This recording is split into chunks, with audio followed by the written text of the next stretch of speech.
Three most destructive words that every man receives when he's a boy is when he's told to be a man. We've constructed an idea of masculinity in the United States that doesn't give young boys a way to feel secure in their masculinity, so we make them go prove it all the time. Within their peer group culture, each of them is posturing based on how the other boys are posturing, and what they end up missing is what they each really want, which is just that closeness. In good times, guys are like really close to each other, but when things get a little bit worse, you're on your own. From middle school, I had 4 really close friends. Once I kind of went into high school, I struggle finding people I can talk to because I feel like I'm not supposed to get help. Our kids get up every morning. They have to prepare their mask for how they're gonna walk to school. A lot of our students don't know how to take the mask off. What is it you don't let people see? Almost 90% of you have pain and anger on the back of that paper. If you never cry, then you have all these feelings stuffed up inside of you, and then you can't get them out. They really buy into a culture that doesn't value what we've feminized. If we're in a culture that doesn't value caring, doesn't value relationships, doesn't value empathy, you are going to have boys and girls, men and women go crazy. I had anger issues in high school. I felt like an outcast. I've been suspended at least once every year I was here. We would just look for trouble and just like try to fight. Boys are more likely to act out. They're more likely to become aggressive. Most people miss that as depression or see it as a conduct disorder or just a bad kid. I felt like just giving up on life. You know, I actually had suicide thoughts in my head at 6th grade. I felt alone for a long time, and I actually thought about killing myself. Whether it's homicidal violence or suicidal violence, people resort to such desperate behavior only when they are feeling shamed and humiliated or feel they would be if they didn't prove that they were real men. If you're told from day one, don't let nobody disrespect you, and this is the way you handle it as a man, respect is linked to violence. If I can man up, why step down from that, you feel me? It's like, isn't it?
You have been selected to attend Badger Boys State by your teachers and counselors because you have demonstrated academic achievement that sets you apart from other students.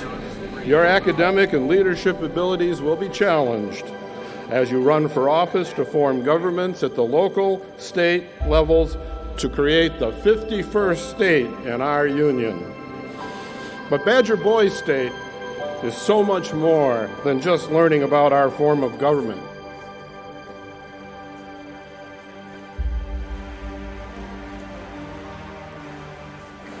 And at weekends, hopefully you will have accomplished three things. If you learn something, if you make a new friend, and if you've had fun, then you can count Badger Boys State a success.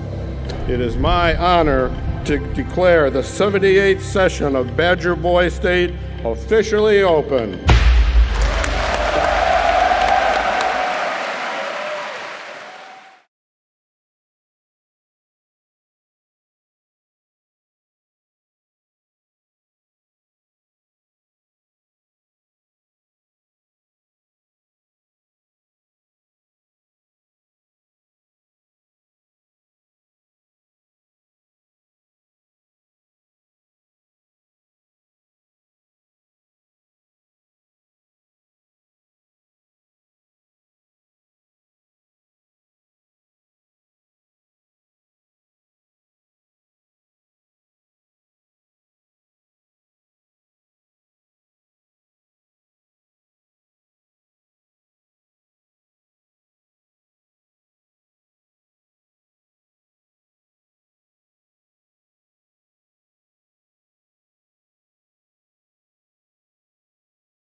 You have been selected to attend Badger Boys State by your teachers and counselors because you have demonstrated academic achievement that sets you apart from other students. Your academic and leadership abilities will be challenged as you run for office to form governments at the local, state levels to create the 51st state in our union. But Badger Boys State is so much more than just learning about our form of government.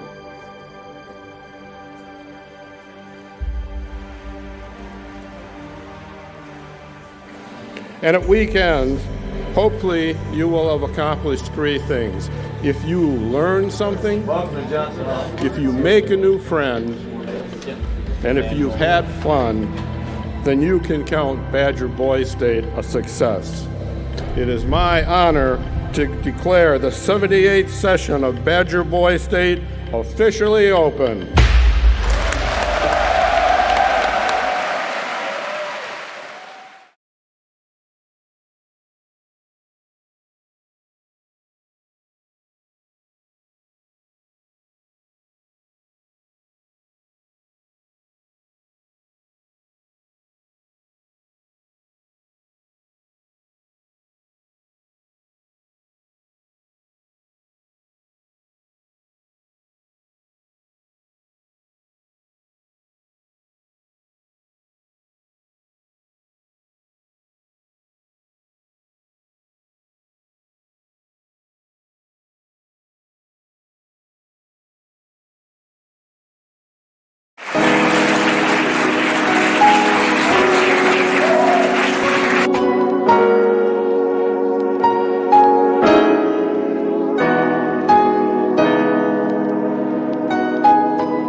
You have been selected to attend Badger Boy State by your teachers and counselors because you have demonstrated academic achievement that sets you apart from other students. Your academic and leadership abilities will be challenged as you run for office to form governments at the local, state levels to create the 51st state in our union. But Badger Boy State is so much more than just learning about our form of government.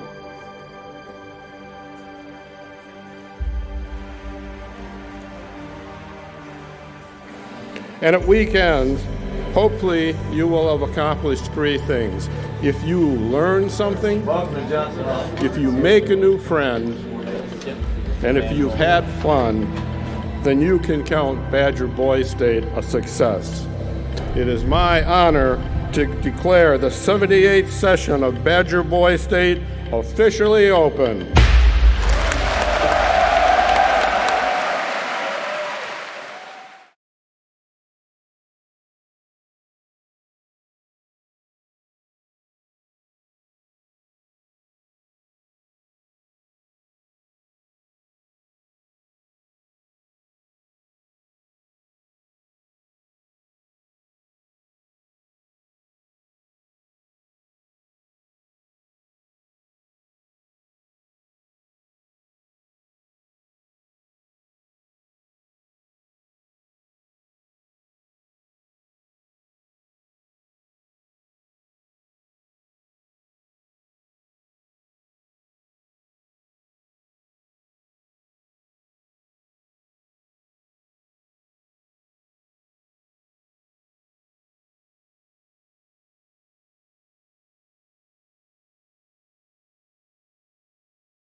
to the flag of the United States of America, and to the republic for which it stands, one nation, indivisible, with liberty and justice for all. Please be seated.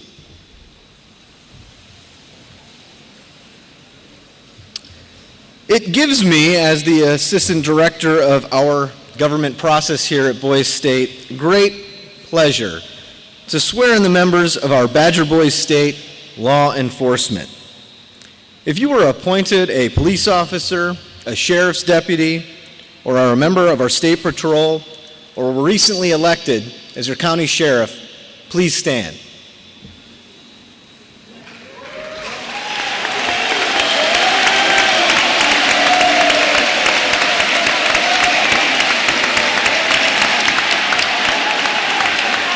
If you would please raise your right hand and repeat after me. I solemnly swear that I will uphold the Constitution of the United States, the state of Wisconsin, and of Badger Boys State, that I will carry out my Badger Boys State pledge, and that I will faithfully, and to the best of my ability, perform the duties to which I have been appointed or elected. Congratulations.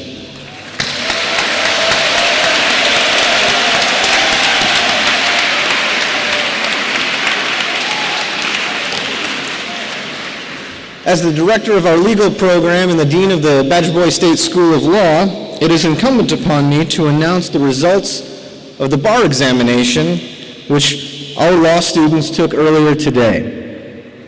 It gives me similarly great pleasure to inform you that every student in the School of Law passed today's bar examination.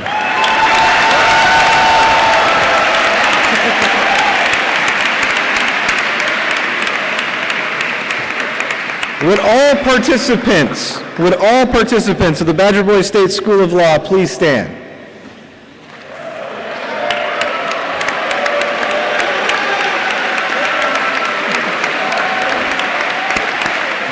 Please raise your right hand and repeat after me. I solemnly swear that I will uphold the Constitution of the United States and the state of Wisconsin, and of Badger Boys State, that I will carry out my Badger Boys State pledge, and that I will faithfully, and to the best of my ability, perform the duties of a lawyer. Congratulations.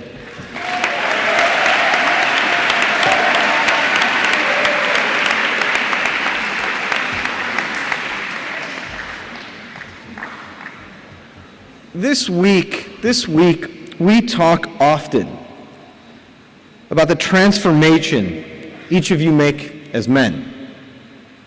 We ask that you return to your communities and use the tools that you've been given as a driving force for positive change. But too often, we don't have an honest conversation about what it means exactly to be a man. Tonight, we're going to have that conversation. A conversation about manhood and about healthy masculinity. Please join me in welcoming Ali Khalil, Derek Collins, Sam Harrigus, Corey Roseth, and Bob Chappelle.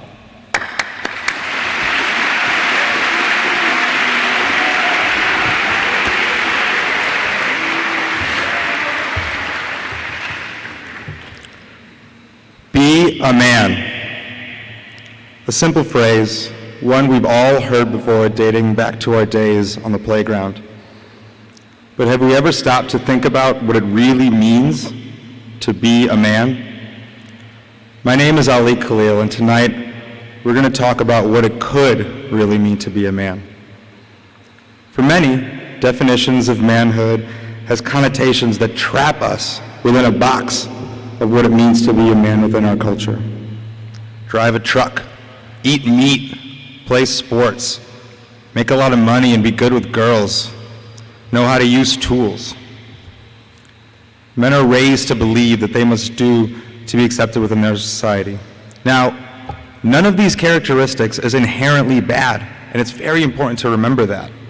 But the danger comes when we become trapped within this box of manhood, when we get all of our self-worth, our sense of who we are as a person, from our ability to adhere to this strict set of beliefs, interests, and actions.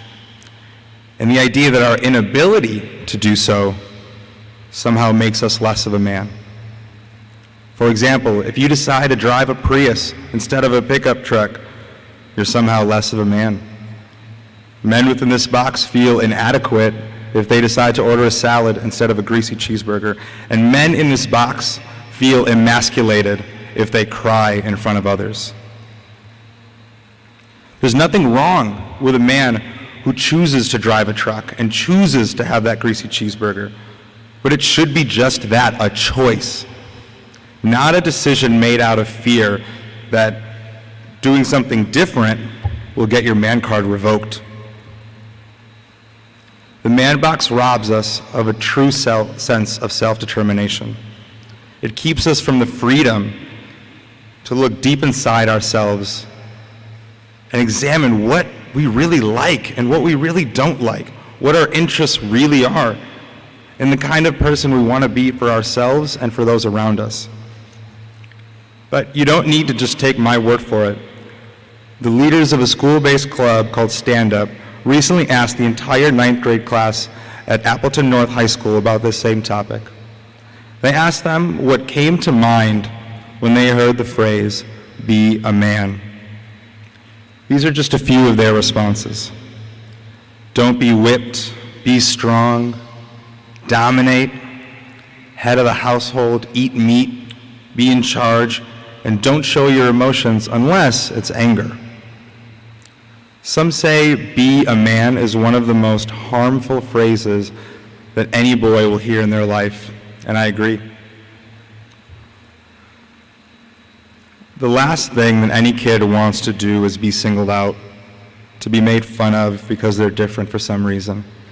It might be because of the way we talk, the shape of our body, the size of the house that we live in, or what sports we're good or not good at. For me, it was the fact that I was the one brown kid in class with a funny name and a mom who wears a headscarf. And like many of you, I grew up as a kid in Wisconsin who loved the Bucks and just waited for school to let out so I could hang out with my friends. And I was pretty successful at being that kid until about 4th grade, when a group of radical terrorists attacked our country, claiming it was for Islam, the same religion that I, my parents, and so many of our family and friends practiced throughout this state and country.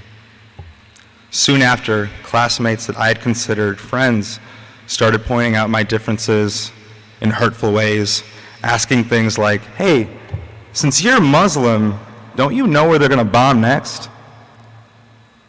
And using racial slurs that don't deserve to be spoken into this microphone tonight. All I could do was wish I wasn't different. I wished I looked like everybody else. And it didn't take long before I began to resent those things that made me different. My name, my faith system, the culture and traditions that my parents were trying to raise me in, and my parents themselves. And in the midst of this identity crisis and self-loathing, I began to let the hurt that I was feeling transform into a desire to hurt others. When you're not able to respect or accept yourself, it can get so hard to respect and accept others. By middle school, I was being sent to the principal's office regularly and talking back to teachers and bullying other students. If I was going to get singled out for being different, then why can't I do that same thing to other people? This all came to a head at the end of 8th grade. On May 9th, 2006, I was cited by the police and nearly expelled from my public school district for vandalizing and causing thousands of dollars in damages to my physical education teacher's home. And you know why? Just because I didn't like him. I think about this experience often now, well into my 20s. What could have been different? Why did it have to go that far before I realized that path that I was on? I was living inside of my own fortified man box that kept telling me that to ask for help, even when I clearly needed it, was a sign of weakness, and men, real men, solve our problems on our own. The men on stage next to me have also discovered this extremely limiting man box, either within themselves or in the circles that they associate with. Coming from a variety of backgrounds, family structures, occupations, and generations, all of us on stage lead very different lives. But the stereotypes, the ones found within the man box, they transcend all of those stereotypes. Let's take some time to hear what being in the man box was like for them, and then we'll transition into stories about how they have started to transition out of that man box and live healthy manhood lifestyles. We ask that you hold your applause between each speaker. Let's get started.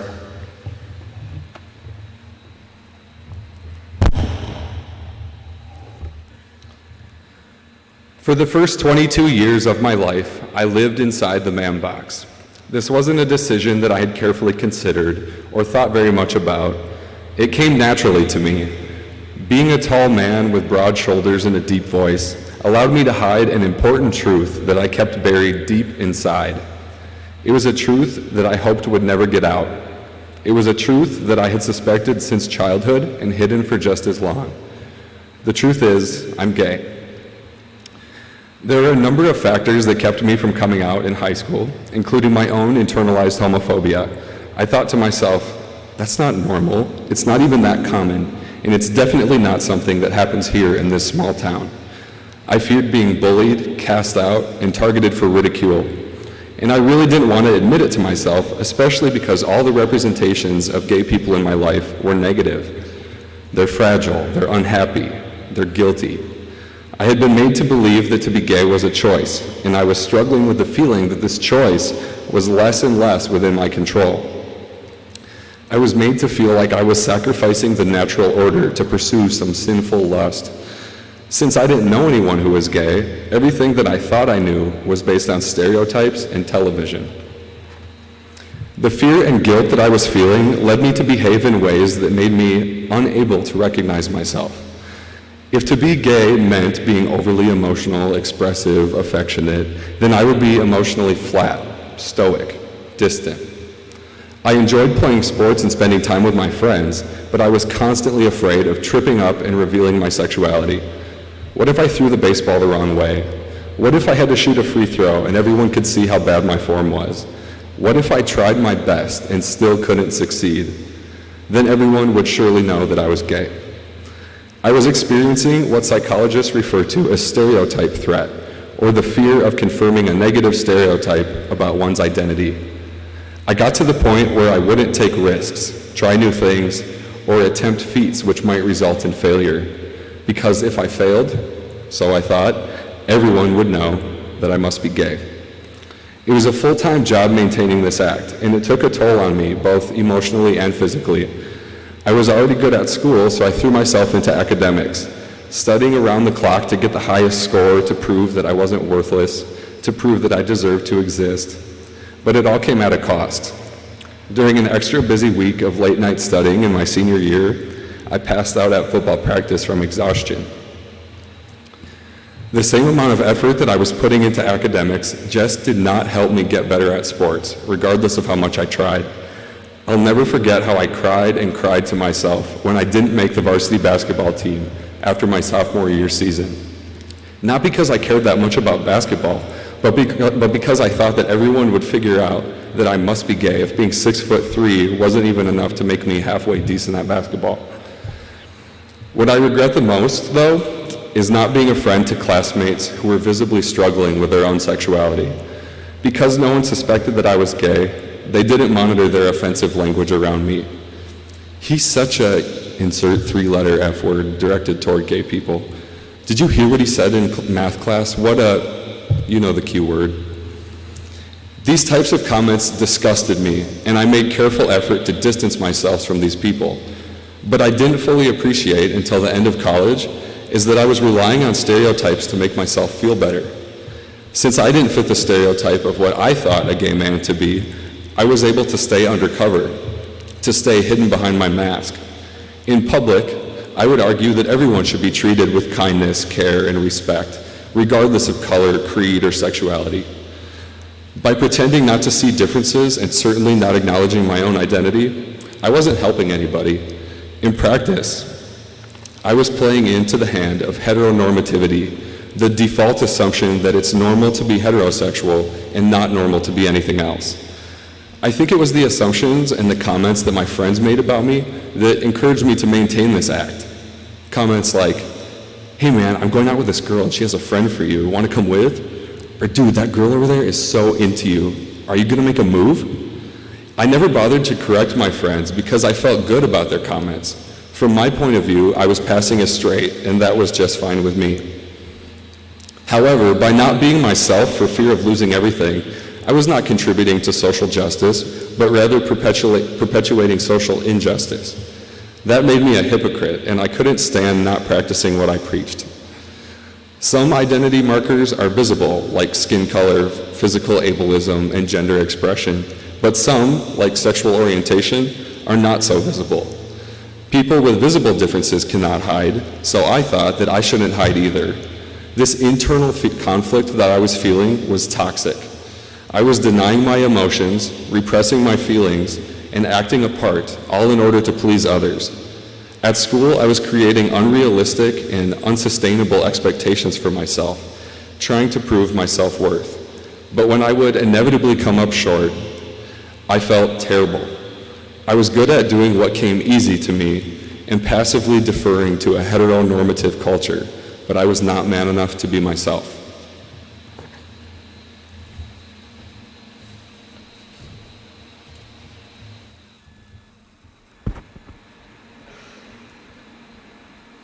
Conditioning is a physical necessity for any athlete to perform at their highest level. It helps to build our bodies to withstand the rigors of competition. But just as we are conditioned physically, we are also conditioned mentally, and not always for the better. I play collegiate football, a feat some might consider the peak of masculinity for someone my age. But I have experienced negative mental conditioning in a toxic environment since the start of my playing days. When I was in high school, there was a constant pressure from coaches and players alike to be a man. A goal given without a roadmap, definition, or understanding. Man up, grow some balls, sack up. Phrases I grew accustomed to, but only promoted behavior deemed appropriate for the sport and not for real life. Each phrase dug into me and mutilated my image of what I thought it meant to be a man. Say this, do that, talk to women like this. And if I would try something that didn't fit the stereotype, my peers would take notice. I was berated with taunts of being called soft, weak, or the names of female body parts that we all hear too often. I had been mentally conditioned to act a certain way because that's how men act. Or so I thought. I began to lose who I was in order to fit this image, and by the time I had reached my senior year, I hardly recognized the person in the mirror. My self-esteem plummeted, my confidence was low, and I was wavering on the brink of depression. Wherever I went, I was filled with the constant worry of not being good enough, and these emotions I kept to myself because I was trying to be a man. But I wasn't even sure if I knew what that meant. I've been consumed with self-doubt because of a fractured image of my own masculinity. It felt as if I had no one close enough to turn to, and those who I was close enough to surely wouldn't understand. I was seemingly alone in the world.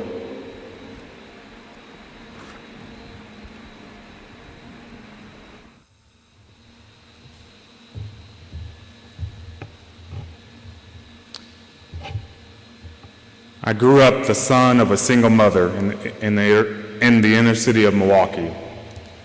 My mother gave birth to me at the young age of 19. She worked hard every day, sometimes working 2 jobs at a time, to provide food, shelter, and clothes for me. My mother always made raising me her #1 priority. And I am amazed she juggled so much as a mom, working full and part-time jobs, and furthering her education, earning her associate's degree and ultimately her bachelor's.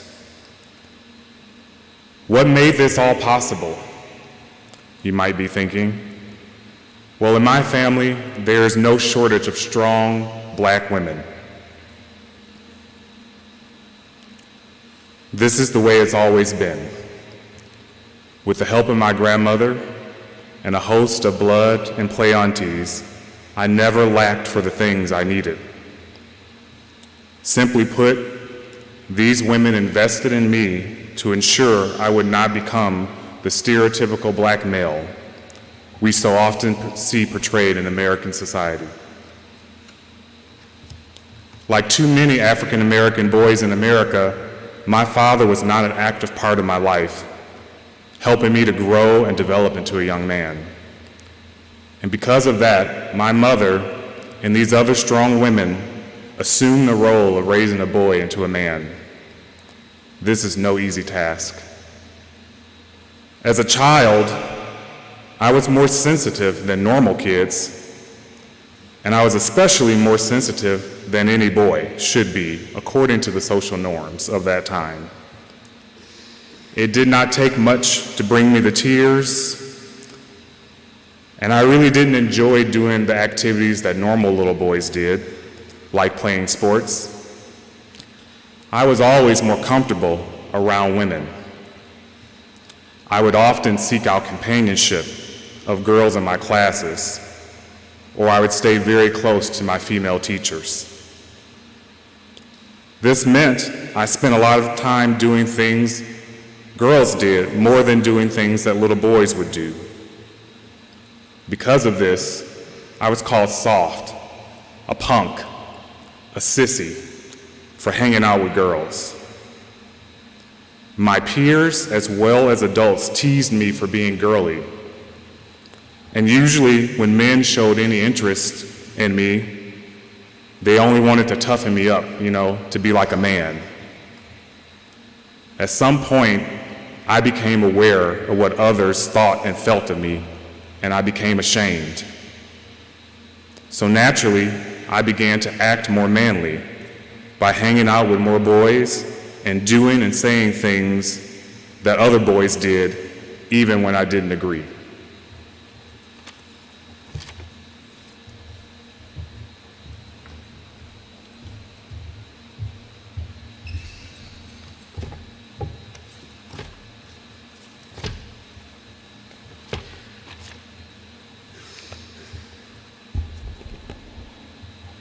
Three years ago, I sat in back of this assembly and listened to some amazing young men, several of whom are here tonight, share their experience with this thing called the man box. Their words struck a chord with me. I'd seen similar things in my life, but this was the first time I was able to recognize them for what they were and to put a title to it. I'm grateful to have been asked to share my experiences with you from the perspective of a veteran, an older man, and someone who's experienced the man box through 3 different generations. My father was a World War II veteran with 2 years of almost continuous combat in the Pacific. Like many veterans of that war, he never spoke about his experiences when he came home. He held everything deep inside, just like a real man should do. He just wanted to get back to his normal life. Dad rarely showed his emotions, and he wasn't outwardly effective. But I respected him greatly, and I thought he was a great father. He worked a full-time job during the day, then came home and worked on the farm, usually until dark. Again, I think his actions and his lifestyle were typical of combat veterans who return home. In fact, it's common for our young combat veterans who have faced similar adversity in Iraq and Afghanistan, and many of them are just a few years older than you. But looking back, there's times I remember some words and actions showing what he believed a real man was. One day, my music instructor in school thought that I should study music in college. I went home and I told my dad that, and his reply was something like, "There's no way I'd ever tell my friends that my son was a musician." So I guess in his mind, that wasn't a real man. Fortunately, my lack of any real talent made it easy for me to follow another career choice. So let's fast forward to December 23rd, 2007, while I was visiting my dad on our farm in Pennsylvania. Mom had died since 1998, and he'd been alone since then. And he had a heart attack and a stroke. He was receiving dialysis treatments 3 times a week and was definitely showing the physical stress of his condition. As we sat at the kitchen table, which we did most nights when I was visiting, he suddenly began talking about his World War II experiences. Not his time in basic training that he usually talked about, but about brutal and vivid discussions of combat, death, and other experiences too horrific to mention. I sat in awe. My dad told me about men dying, seeing tortured, mutilated bodies, and losing close friends. He actually spoke for several hours. You know, at first as I sat there, I got a little angry with him because I was wondering why he had waited till I was 54 years old to tell me about those experiences. That's when I realized what he'd been holding inside of him for over 60 years. I quickly understood the burden that he'd relieved from his very soul by speaking about those hidden and suppressed memories.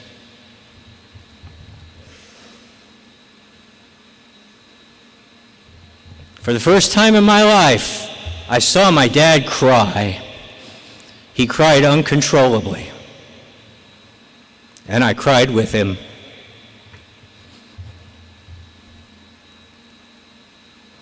He'd finally broken out of the box and shared what he truly felt.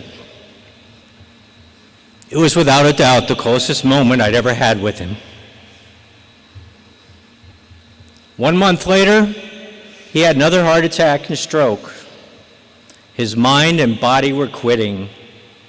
I truly believe that he could sense that his body was about to fail him when he opened up to me 1 month earlier. And then, because of the quick onset of dementia, I never again had a real conversation with my dad. But I'll always have that one night when he showed me what a real man really was.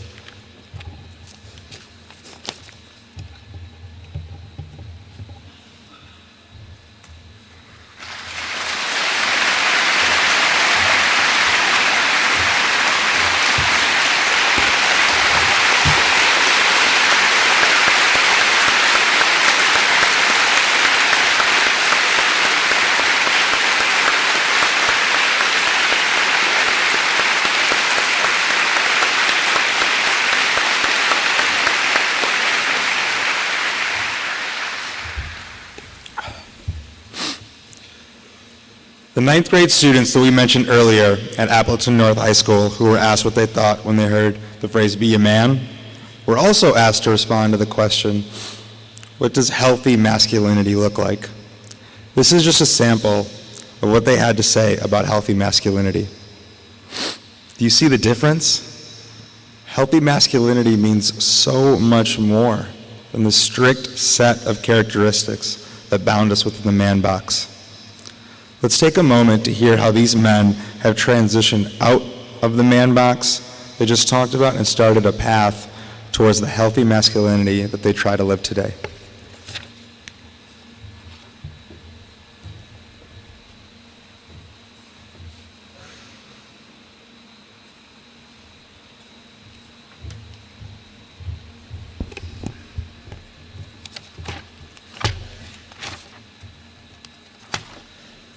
"13 months later, my dad died.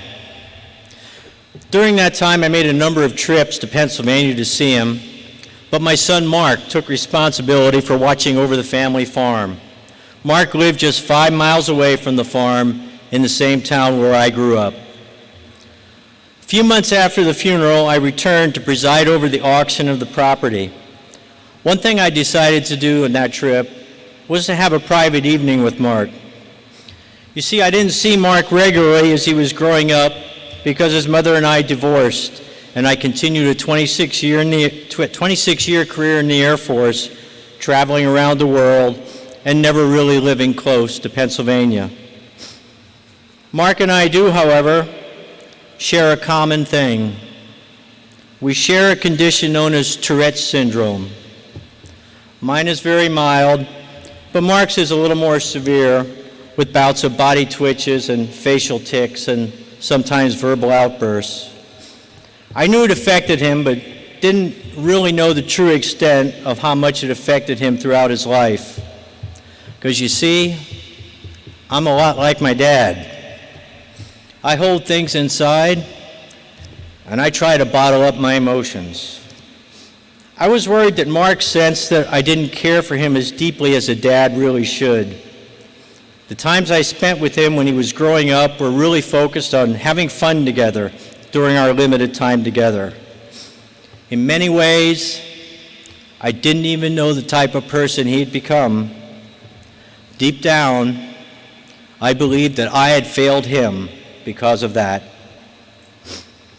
During our evening together, Mark talked about his time in school and how the kids would sometimes tease him and make comments because of his Tourette's. He was a soccer player. He told me one day his Tourette's was getting the best of him and some of the kids were making fun of him. At soccer practice, his coach pulled him aside to find out what was bothering him and gave him some advice that he still remembered. He told Mark that use his Tourette's as a secret radar. It would tell him who his real friends were because they wouldn't care. He told me he always thought that I was disappointed in him because he wasn't a great athlete or a great student, and his condition kept him from joining the military. Remembering the lesson I'd learned from my dad, I opened up and told him of my thought where I had failed him. I also told him how proud I was of him and the person he had become and the father that he had become. I've shared my father's story often as I go around and speak, especially to groups who have World War II veterans in their family. I've only shared the story of my son twice before this, and that was both times here at Badger Boys State. So thank you for allowing me to step out of that man box for a few minutes, because I couldn't think of a better group of men to share my story with.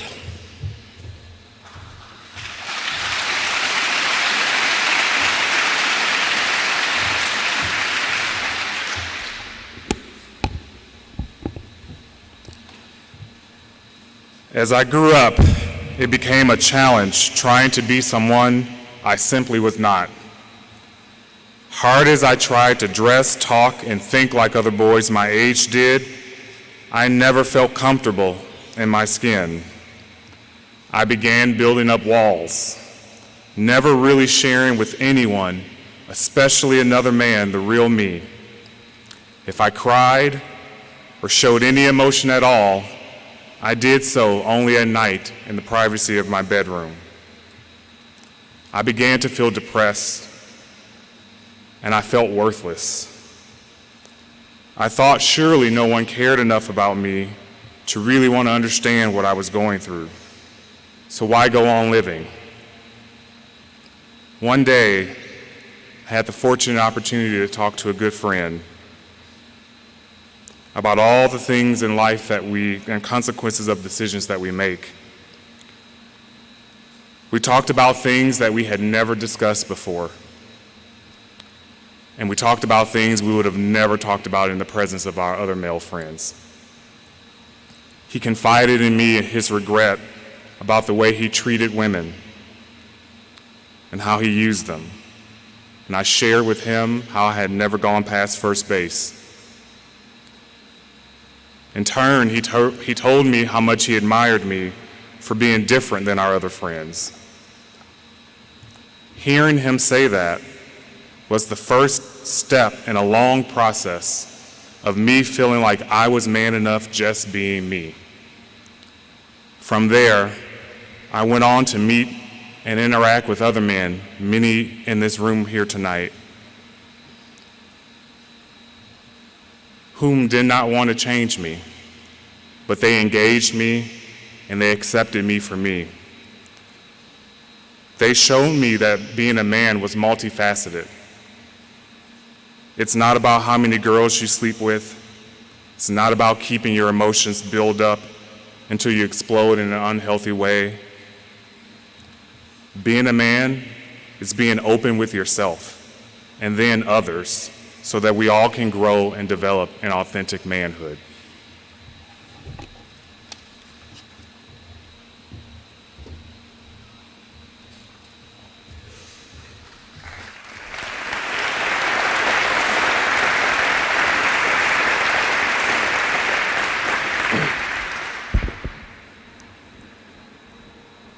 In the summer going into my sophomore year, I was still lost and struggling to come to grips with my own masculinity. I had a year of college under my belt, but was still consumed by the same stereotypes that haunted me throughout high school. How could I be accepted by my teammates if I didn't follow the same manly stereotypes? Be tough, don't show emotion, date the hottest girls, be cool. I searched and searched for a way out of this rut, and then I came back here, to Badger Boys State. And on this night, I stayed up to talk with my city councilor, partner, and friend about his own struggle with masculinity. We each shared our perspective on what it meant to be a man in the modern context of our society. And I lay awake that night, reflecting and trying to put myself in his shoes. Though we had both faced serious adversity in our lives, my struggle was dwarfed by his. That's when it clicked. Masculinity is not a sport, nor is the severity of our struggles with our masculinity. We are all men who have experienced adversity, some more than others, but adversity all the same. It was at this moment that I realized he and I were here for a reason. Each piece of adversity we faced and subsequently conquered led us to be surrounded by a group of counselors and citizens who valued, encouraged, and reminded us what it really meant to be a man. Your strength as a man does not come with how hard you can hit someone, how much weight you can push, how smooth you can talk to girls, or how well you hide your emotions. It comes from you. It comes with emotional intelligence and understanding that what makes us different makes us stronger. As an athlete, I spent countless hours conditioning physically. but neglected that which truly makes us strong, the mind. Conditioning the mind through vulnerability and challenging ideas helps us to develop as individuals. So I challenge you to open your eyes, your hearts, and your mind. Condition not only your heart, but your emotional and mental self.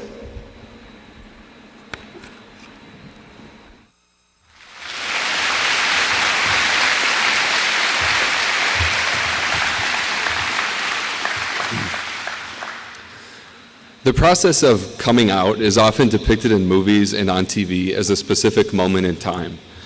Prior to that moment, the story goes, an individual is straight. After coming out, they're gay. But as most LGBT people will tell you, coming out is an ongoing process. For me, the process began with one trusted friend when I was 21. Later, I told my older sister, Erin. Over the course of the summer following my senior year of college, I began coming out to some of my closest friends, and this process continued on for 4 years. This period of time presented me with its own set of challenges. Who had I already told? Who didn't know? If I hadn't told one of my friends yet, why not? Were we really even friends if I couldn't tell them? I felt anxiety and guilt that this straight male athlete that everyone took me for was all a facade. I was hiding, but I knew that my mental health would fall apart if I tried to hide forever. My biggest fear about coming out was that my friends would abandon me and my parents would disown me. That would be the worst case scenario, so I began by telling the friends whom I trusted the most. The talks were difficult, in some cases awkward, and in every case tearful. These conversations usually took place via text message because I couldn't bring myself to say the words aloud. They usually went something like this. Me. Hey, there's something I want to talk to you about. My friend. Sure, dude, what's up? Me. This is something I've been wanting to tell you in person, but I just couldn't do it. I've been hiding this for a long time, but I wanted to let you know that I'm gay. My friend. No way, man, are you kidding? Me. No, I'm serious. After a long pause, my friend would reply, I don't know what to say. I guess I'm a little shocked.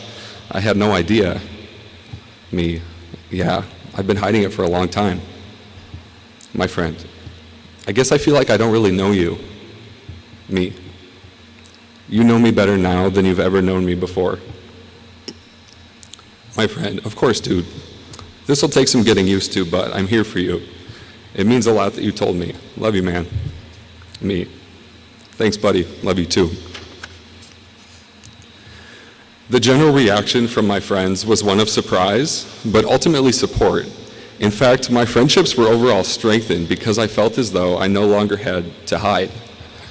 My plan had worked, and then it was time for the most difficult conversation of all.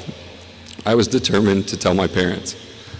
While I had never heard them say anything offensive about LGBT people, I had also never heard them say anything positive either. It was the summer of 2016, I was 24 years old, and it was time for Badger Boy State. At the time, I lived in Minneapolis, so I always would stop to visit my parents on my drive home from Ripon. As a result, I knew that my car would already be packed with all my things. I knew that if I needed to, I could leave their house in a hurry. Throughout the entire drive back home to Black River Falls, all I could think about was the fact that this might be my last visit to my childhood home. It tore me up.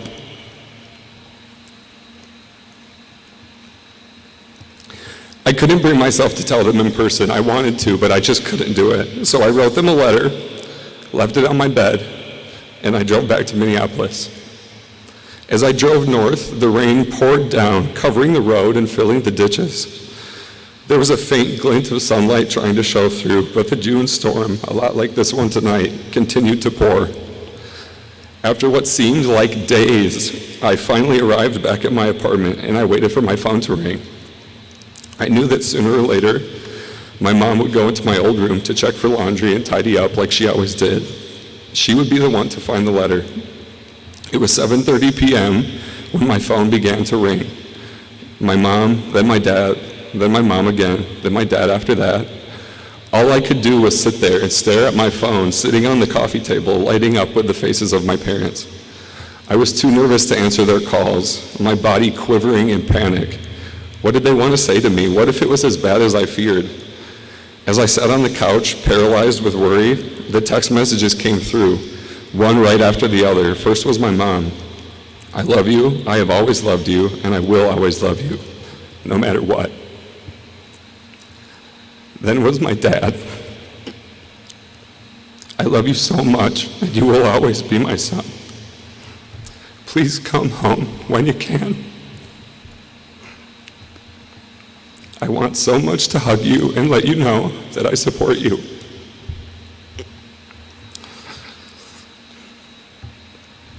It was Martin Luther King who said, in the end, we will remember not the words of our enemies, but the silence of our friends. It's not always the comments that hurt the most, it's the passivity in the face of injustice. There's a fear that if we let down these walls that we build up in order to contain our emotions and prevent us from being exposed, if we let those walls down, we'll be unmanly, made to look like a fool, that we'll lose our status. It's so deeply ingrained in us that to be a man can only mean that narrow list of prescribed things that we saw up on the screen earlier. But to me, healthy manhood means having the confidence and the courage to be myself.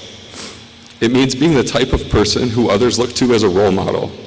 And it means calling people out when they're doing something offensive. It means being vulnerable and allowing others to be vulnerable too. Most importantly, it means being a kind and compassionate ally to a person in need. Make no mistake, I know just how uncommon these characteristics can be among fellow men. But you are here because you are a leader. And no form of leadership could be more important than modeling healthy masculinity. Call people out when they're bullying. Reach out to that kid who everyone picks on for being gay. Let them know that you see what's happening and you empathize with their situation. Talk about the times when you struggled. We all struggle. How did it feel when you struggled? What did you do to get support? And don't forget to make space for others to do the same. Be vulnerable, listen, and treat people with respect. That, to me, is healthy masculinity.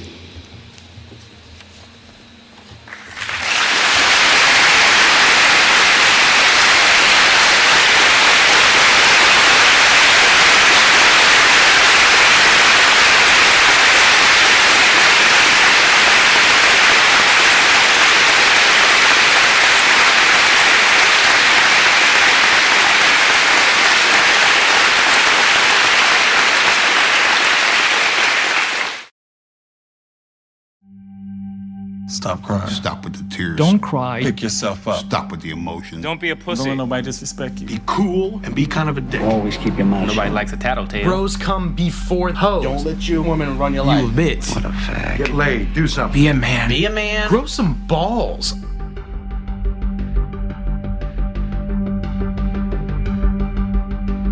The three most destructive words that every man receives when he's a boy is when he's told to be a man. We've constructed an idea of masculinity in the United States that doesn't give young boys a way to feel secure in their masculinity, so we make them go prove it all the time. Within their peer group culture, each of them is posturing based on how the other boys are posturing, and what they end up missing is what they each really want, which is just that closeness. In good times, guys are like really close to each other, but when things get a little bit worse, you're on your own. From middle school, I had 4 really close friends. Once I kind of went into high school, I struggle finding people I can talk to because I feel like I'm not supposed to get help. Our kids get up every morning. They have to prepare their mask for how they're going to walk to school. A lot of our students don't know how to take the mask off. What is it you don't let people see? Almost 90% of you have pain and anger on the back of that paper. If you never cry, then you have all these feelings stuffed up inside of you, and then you can't get them out. They really buy into a culture that doesn't value what we've feminized. If we're in a culture that doesn't value caring, doesn't value relationships, doesn't value empathy, you are going to have boys and girls, men and women go crazy. I had anger issues in high school. I felt like an outcast. I've been suspended at least once every year I was here. We would just look for trouble and just like try to fight. Boys are more likely to act out. They're more likely to become aggressive. Most people miss that as depression or see it as a conduct disorder or just a bad kid. I felt like just giving up on life. You know, I actually had suicide thoughts in my head at 6th grade. I felt alone for a long time, and I actually thought about killing myself. Whether it's homicidal violence or suicidal violence, people resort to such desperate behavior only when they are feeling shamed and humiliated or feel they would be if they didn't prove that they were real men. If you're told from day one, don't let nobody disrespect you, and this is the way you handle it as a man, respect is linked to violence. If I can man up, why step down from that, you feel me? It's like instinct. So man up. Man up. Man up. Man up. Pull some fucking balls. Act like a man. Be a man. Be a man. For my kids, I was going to end this hyper-masculine narrative here.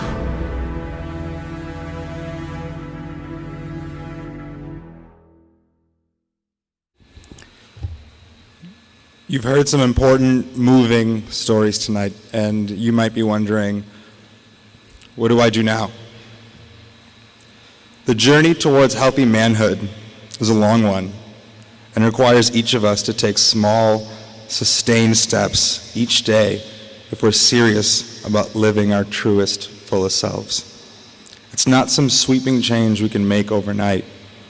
It starts with small things that we do just a bit differently each day. I get to work in education, and I have had the opportunity to work with kids as young as 3rd and 4th grade and as old as juniors and seniors in college. And with all the differences I've seen with these groups, there are a few profound similarities, one of which is how boys and men talk with each other. There's one interaction I see over and over again, whether these boys are 7 and 8 years old or 21 and 22. It goes a little like this. Anthony sees his friend Josh sitting off to the side, and he looks a little different today. His head's slumped. There's not that usual grin on his face. He's not being himself. Anthony walks up to Josh and says, "Hey man, you good?" Josh jerks his head up and almost without thinking responds, "Oh, yeah, I'm good. Anthony accepts it and either walks away, feeling good that he's done his duty as a friend, or they talk about something easy, like sports or their weekend plans. By a show of hands, how many of you at some point in your life can remember being the Anthony or the Josh in this interaction? Yep, me too. But why? Why can't we start to answer that question honestly when we're having a Josh kind of day and a friend reaches out? And why, when we're Anthony, do we ask that question in a way that assumes our friend is doing just fine? Are we afraid that he's going to say something other than, "Oh yeah, I'm good"? We can do more and be more for ourselves and for each other, but it starts with the small things, like the words we choose to use and the way we talk to those we care about. My journey towards healthier manhood started right here in Ripon 10 years ago when I was a citizen. Like many of you, I arrived in Ripon confused about what this was all about and wondering if this was how I wanted to spend my first week of summer. But also, like many of you, I decided to be open to this experience.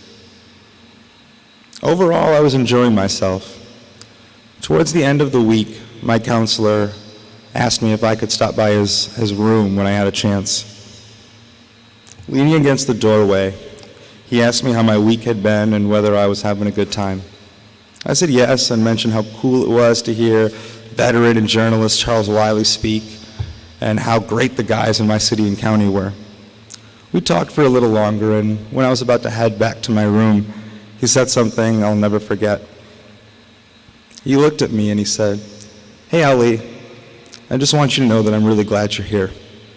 It's been great talking with you, and I hope you know that I love you and I care about you, and if you need anything, I'm right here. I can't remember what I said in return, if anything, but I remember walking back to my room, sitting on my bed, and starting to cry. I was 17 years old, and that was the first time that another man had said, I love you to me. And don't get me wrong, I'm lucky enough to have men like my father and my brothers who I know do love me, but they never had the language to say it. That was the first time that I had heard those words from another man. And sure, I had an idea of what those 3 words mean in a romantic sense, but I soon understood that to say I love you means so much else. In just those 3 words, you're communicating to a person, hey, I'm thinking about you, I support you. If you need anything, I'm right here, and I'm really grateful that you're in my life.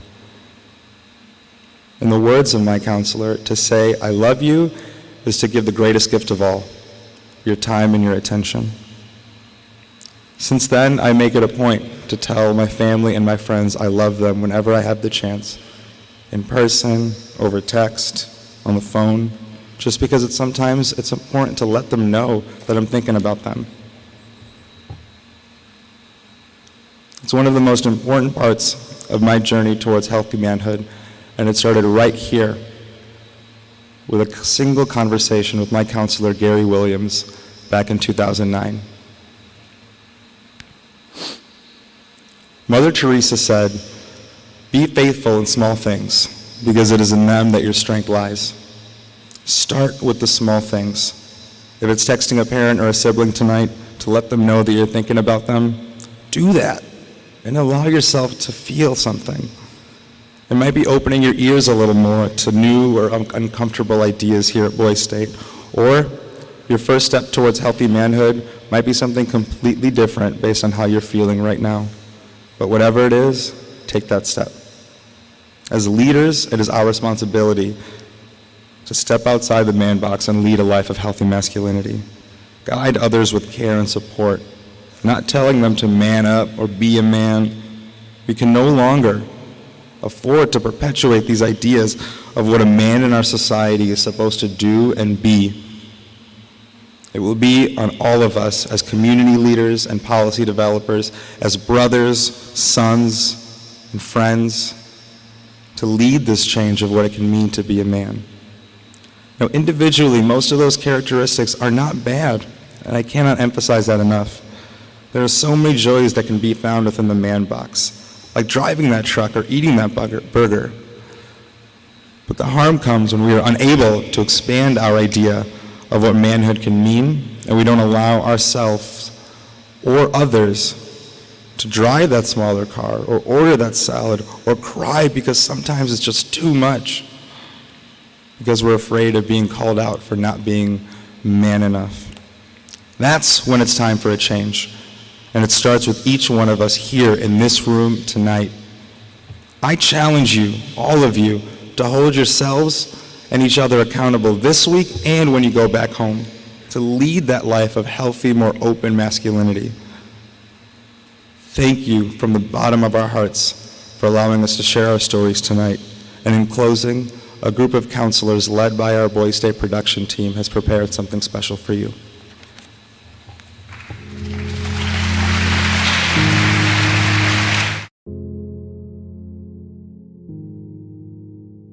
May I be a man whose confidence comes from the depth of my giving, who understands that vulnerability is my greatest strength, who creates space rather than dominates it, who appreciates listening more than knowing, who seeks kindness over control, who cries when the grief is too much, who refuses the slap, the gun, the choke, the insult, the punch.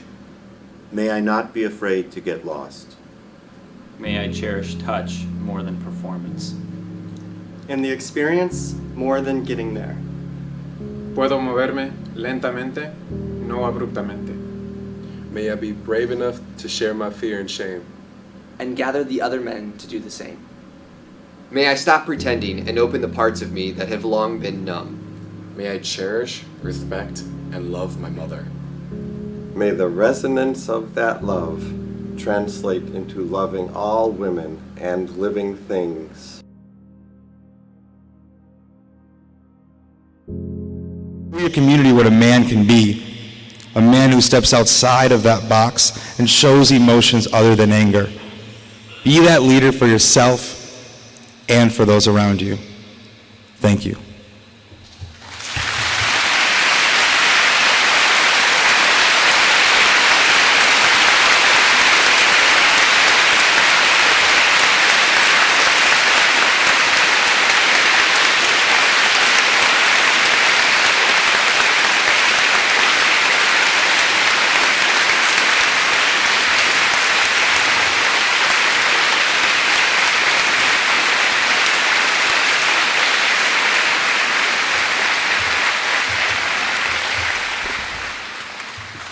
Thank you. Thank you for sharing your stories with us. I'm going to ask the county and city councilors to come forward and dismiss each individual county at their